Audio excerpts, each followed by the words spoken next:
Hey there, hi there, ho there, neighbor. Hello. Got up today, decided that I probably need to wash my hair. So since I know I'm probably gonna wash it, I'm thinking I'm probably going to update the color because it's so easy to do while I'm conditioning. So I'm going to see if I can get a nice before of what it looks like, Manic Panic Vampire's Kiss, as it's faded. And I noticed that it does tend to, I think it's picking up pretty close to reality. I really do. I noticed that it does tend to fade pinker. I like that it fades kind of pink because it helps me feel like I have a little bit more time to deal with retouching the color once it's time. And I am one of those people who does not like having the orange tones when it's fading. Another note is the way that it's fading is because I had my hair lightened in stages, so it was darker up top, moving much lighter toward the roots. So that's not the hair color fading unevenly, that's just how I've got my hair dyed underneath. And underneath that I have a very light but very permanent hair color, so it stays in place and it's just going to fade that way for the life of this because I don't intend to change that. So I showed it faded and dry. I'm gonna show it faded and wet. And then I intend to show it freshly colored and wet, and freshly colored and dried, so you can compare.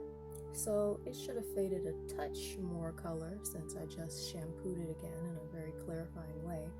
However, it's pretty much the same because at this point the huge color loss has already taken place in the first maybe 2 or 3 shampoos.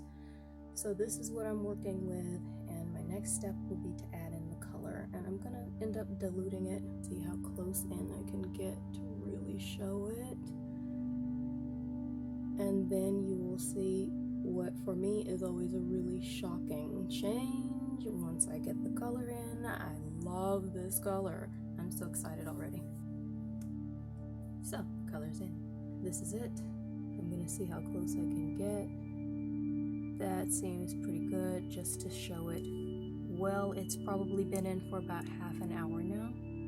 My goal is to leave it for at least an hour, but I'm just going to go about my day, so I'll update on the actual time later. So I ate, watched a movie, and left it in for 2.5 hours. I'm gonna go rinse the color out now. This is what it looks like.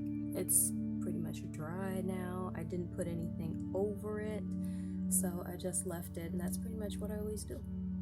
This is it, freshly colored, rinsed, and lightly towel dried. I'm gonna fully dry it and be back later. I'm losing daylight. I'm assuming I can't expect the same lighting tomorrow, and my hair is about 90% dry, so I'm gonna go ahead and show this as dry. So far as I've ever noticed, there's no color difference between 90% dry after a touch-up and 100% dry after a touch-up, so I feel good about this. Because I did run it up close to the root, it gives a tiny bit of tint. The real natural color is pretty much going to be up here where you probably don't see much of any red, if anything. In my experience, when I put on a color like this up there at my roots, it's just going to look pretty much exactly like my natural color except darker. And in really bright light, you'll see a little bit of a tint. The rest of it, much better iteration of this color. So let's show that. Make sure I get a whole lot of that to be seen. Bring it all the way down to where it was pretty much just plain pink before, where it had faded. Man, I do love how this color looks. If I lightened my hair like crazy all over, I'd have color like this all over, and I've done that in the past. I just am not doing it anymore. I don't know if or when I'll be lightening my roots, but I don't intend to blow them out quite that much anymore. I'm going to show the difference between the lightest part at the end and some of the darker part up here. Just right up next to each other. And okay, one more view for the road. And once we do that, that's about it. Bye now.